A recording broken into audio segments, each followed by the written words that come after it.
సింగనమల నియోజకవర్గం వైఎస్ఆర్సీకి పట్టున్నటువంటి నియోజకవర్గం. ఎందుకంటే రాష్ట్ర వ్యాప్తంగా తెలుగుదేశం పార్టీ గాలి వీచింది. చాలా నియోజకవర్గాల్లో భారీ స్థాయిలో మెజార్టీలు తెలుగుదేశం పార్టీ అభ్యర్థులకు, జనసేన పార్టీ అభ్యర్థులకు వచ్చాయి. కానీ సింగనమలలో మాత్రం తెలుగుదేశం పార్టీ అభ్యర్థికి వచ్చినటువంటి మెజార్టీ పెద్దగా చెప్పుకోదగినది కాదని విశ్లేషకులు అంచనా వేస్తున్నారు. ఇక్కడ కాంగ్రెస్ పార్టీ గత ఎన్నికల్లో పోటీ చేసింది, తద్వారా దాదాపు 3000 ఓట్లకు పైగా చీల్చింది.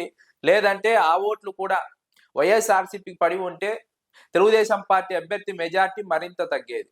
2019 ఎన్నికల్లో వైఎస్ఆర్సీపీ అభ్యర్థిగా పోటీ చేసి గెలిచినటువంటి జొన్నలగడ్డ పద్మావతికి దాదాపుగా 46,000కు పైగా సింగనమల నియోజకవర్గంలో మెజార్టీ వచ్చింది.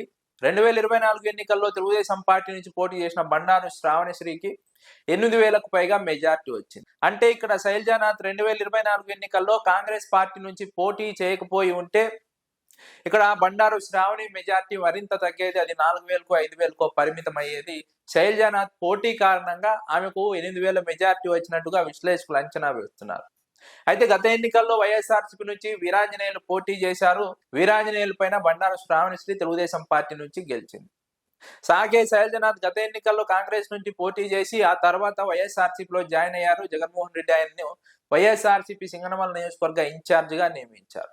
నియమించిన తర్వాత శైలజానాథ్ చాలా యాక్టివ్ గా పనిచేస్తున్నారు. నియోజకవర్గంలో కలిగి తిరుగుతున్నారు, కార్యకర్తలకు అండగా నిలబడుతున్నారు.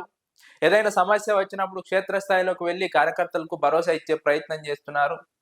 కార్యకర్తలపైన దాడులు జరిగినా, కేసులు పెట్టినా, దౌర్జన్యాలు చేసినా సరే శైలజానాథ్ వారికి అండగా నిలబడుతూ వారికి ఆత్మస్థైర్యాన్ని ఇచ్చే ప్రయత్నం చేస్తున్నారు, యాక్టివ్ గా పనిచేస్తున్నారు. అయితే శైలజానాథ్ లోకల్ సమస్యల కంటే ఎక్కువగా స్టేట్ ఇష్యూస్ పైన ఫోకస్ చేస్తున్నారు. స్టేట్ ఇష్యూస్ పైన నిరంతరం మాట్లాడుతున్నారు. అది ఒకంత మంచిదే అయినప్పటికీ స్థానిక సమస్యలపై మాట్లాడకపోవడం కొంత మైనస్ గా మారుతుందని విశ్లేషకులు అంచనా వేస్తున్నారు. స్థానికంగా ఎమ్మెల్యే పైన తెలుగుదేశం పార్టీలో ఉన్న వారే తిరుగుబాటు జెండా ఎగరవేస్తున్నారు. ఎమ్మెల్యేను ఎక్కడికక్కడ అడ్డుకునే ప్రయత్నం చేస్తున్నారు. ఎమ్మెల్యే అవినీతిని వెలికితీసే ప్రయత్నం చేస్తున్నారు. ఇందులో వైసీపీ కొంత వెనుకబడి ఉందని విశ్లేషకులు అభిప్రాయపడుతున్నారు. వైసీపీ మరింత అగ్రెసివ్ గా లోకల్ ఇష్యూస్ పైన పనిచేసి కార్యకర్తలకు అండగా నిలబడుతూనే తెలుగుదేశం పార్టీలో అసంతృప్తితో ఉన్న వారిని తమ వైపు లాగే ప్రయత్నం చేస్తే ఇక్కడ వైసీపీ ఖచ్చితంగా లబ్ధి పొందే అవకాశం ఉందని విశ్లేషకులు అంచనా వేస్తున్నారు. ఇక్కడ కొంత వెనుకబాటు కనిపిస్తోంది.